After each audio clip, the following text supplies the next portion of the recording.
Man, I felt like I needed to catch my breath after this episode.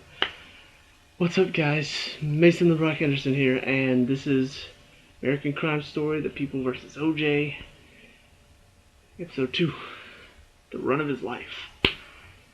And it really was the run of his life. Yeah, I get the pun. Oh, he's a running back. All that fun stuff. One of the things that I really do enjoy about this show is how well they manage to, like, what is and isn't going to happen at some major points. Like, through all of this, he's got the gun to his head. He's not going to pull the trigger, and yet it still kind of stops your heart for a second when he puts the gun in his mouth, puts the hammer down. You're just like you're about to actually see him pull the trigger. They do that so well. They catch the intensity. He does a great job of portraying it. It's so freaking intense to sit through this show and not know everything, and yet know what is and isn't going to happen, and yet still not exactly know what's going to happen. I do want to make a quick adjustment to my last review of the show. I don't know why I did this, but I messed up horribly. I apologize. I said Cuba Gooding Jr. was playing Johnnie Cochran. I realized that was a mistake. I don't know why I mixed it up. That's Courtney B. Vance. I think it was the C's. I saw Cuba, Courtney, put it together. But yeah, Cuba Gooding Jr. plays O.J. Simpson, and he is absolutely brilliant. Like I said, he portrays this character so well. I truly believe he's about to shoot himself in the head, even though I know it's not going to happen. But yeah, so much of this episode, just surreal is the best word I can use to describe it. Because I'm watching this, and I just can't imagine any of this happening in the present day. Watching the NBA Finals, and then it just cuts off, and turns to this car chase.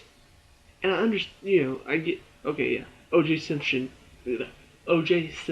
is on the run from the police. I get that's a huge deal, but stopping the NBA Finals on all TV channels just to report this, that is crazy. Could you imagine, Super Bowl was just this past weekend. Could you imagine if they stopped the Super Bowl, right in the middle of it, stopped it on all TV channels, and not just all the TV channels were only showing one thing, and it was a car chase of some famous celebrity.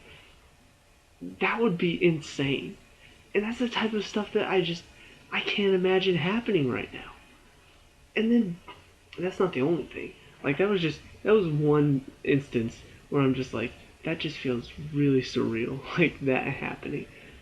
All of it felt that way. Watching as all of these people are on a bridge chanting his name. Not that I haven't seen people be idiots on television before, but to see all of these people just cheering for him, it was crazy and surreal.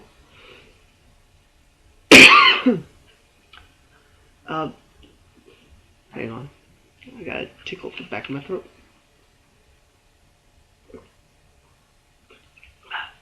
Watching him come into the house and sit down on the couch as all these policemen are surrounding him and say, "Can I call my mama? And maybe get a glass of OJ?" And he starts talking to her, and they just show him sitting on the couch. Just like, "Hey, mama." Yeah. And all these cops are just standing at the doors, just looking at him as he talks to his mama. I'm just like, this just feels surreal. I mean, it's the best word I can use to describe it. And kind of a funny moment, but still feeling surreal at the same time. Shapiro just gave his stupid speech to the press, trying to make himself look good again.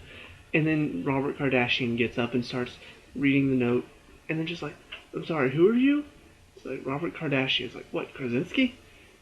It feels surreal, people not knowing the Kardashians, and they kind of knew that, because they even threw in like all four of the kids. Like, it's Kardashian, Kardashian. And I was like, that's stupid, but I get what you're trying to do there. Like, it really wasn't needed, and yet at the same time, like, I understood the point of it. I'm like, okay, so you're trying to point out, look guys, it's funny, nobody knows who the Kardashians were back then, now everybody knows. But yeah, like I said, more surrealism. It's hard to watch this and not get sucked into the fact that all of this actually happened. And I'm not saying that all of it is spot on accurate, but most of this did happen. I can imagine that this scene that they showed at the end where he was calling his mom and all these people were just watching, I can imagine that they probably talked to some people about that. Like talked to some of the cops. Did this, what exactly happened when you brought him in? Well, he came in, sat down on the couch, asked to call his mom, and asked for some OJ, and then we just, we waited for him to call his mom. I can't imagine they would make that up, Who would make that up? Who would make up that? Oh yeah, he asked for OJ. Are you making that up? Yeah. I just, because his name is OJ, he asked for OJ. I mean, I just thought it would be fun. No, I'm pretty sure people wouldn't do that as a joke, especially in such a big, high-profile case. The other thing that's really interesting about this episode, the first episode did everything that they could to try to convince me he's guilty. And by the end of the episode, I'm like, how on, like, my mom got to watch the first episode tonight. FX replayed it, and so I was sitting next to her watching it, and she's watching all of this, and she's just like, how the hell did he get off? I'm just like, I know. But then you watch the second episode, and they do everything they can to try to convince you he's not guilty. Like, they have the prosecution fumbling, looking like complete a-holes, and then you've got, Johnnie Cochran very convincing throughout all of this episode. Like, he's a scumbag just because of some of the words that he uses, some of the stuff that he says is like, yeah, you're playing right into the media to further your cause. I see what you're doing. You're conniving. But at the same time, most of what he says is kind of true, and you're kind of like, well, yeah, I do agree with you on that point a little bit, so very interesting. But like I said, this episode does a very good job of portraying OJ in a kind of a pitiful light. Like, throughout this whole episode, he's so distraught. He's crying, he's weeping, he's bawling through most of this episode. It's like they want you to feel bad for him. I'm like, wait, last episode you were trying, like, you made him look like a jerk, you made him look guilty, you made him look like a liar, and now this episode you want me to feel bad for him, you want me to sympathize for him. Like, what is this? And I think, this is just my opinion, I'm not sure if they're actually trying to do this. I think they're trying to kind of play both sides. I don't think they want to go, this side is right or this side is right. I think they kind of want to show both sides of it. They want to show, this week, they want to show that he is guilty. This week, well, maybe he's not guilty. They want to keep it fair and even so that you can make your own decision based off of what you see, based off of what other people saw. Because, based on the evidence, well, yeah, but based on his reactions this episode, I don't, obviously I still think he did it, but it's strange to see a killer react in this way. It's one of those things that make me really do enjoy the show because it keeps you guessing. I kind of, after this first episode of last week, I was kind of expecting it to be more of just, oh, seriously, how could you not arrest this guy? How could you not find him guilty? I mean, look at this. Look at all the clues. Look at how he's reacting. He's acting weird. He failed the lie detector test. I mean, come on. How could you not find him guilty? And then week after week, it just got more and more obvious, and you really just wanted to punch somebody. But no, they're not doing that. Last week, it was really obvious he was guilty. This week, without last week, it's obvious he's innocent. I mean, look at how he's reacting. He's clearly distraught. I like that. I think it's a clever move too, because if it was just all one way, it would get kind of boring after a few episodes. You'd be like, well, I know how this is going to end. I can't believe after all of this, that's how it's going to. No, now I can understand how it could go back and forth a little bit if you saw both sides of this.